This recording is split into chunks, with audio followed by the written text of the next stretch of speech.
ନାଲି ଶାଢୀରେ ସେଦିନ ସେ ମତେ ପାଖାପାଖି 20-30ଟା ଫଟୋ ଉଠେଇକି ସେଣ୍ଡ କରିଥିଲା।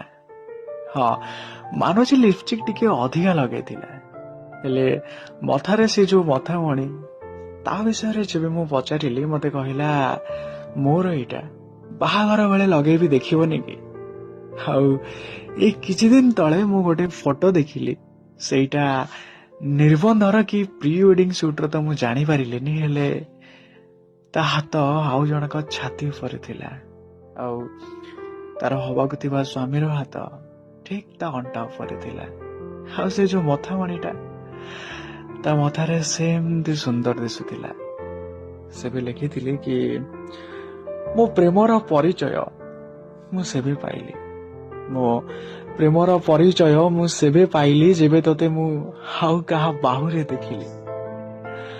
ଭାବିଥିଲି ତତେ ନେଇ ଆମ ସ୍ୱପ୍ନ ପୁରା କରିବି, ଭାବିଥିଲି ତତେ ନେଇ ଆମ ସ୍ୱପ୍ନ ପୁରା କରିବି, ହେଲେ ମୋ ନିଦ ଭାଙ୍ଗିଲା ପରେ ତୁ ଆଉ କାହାର ହେଇଯାଇଛୁ ଜାଣିଲି।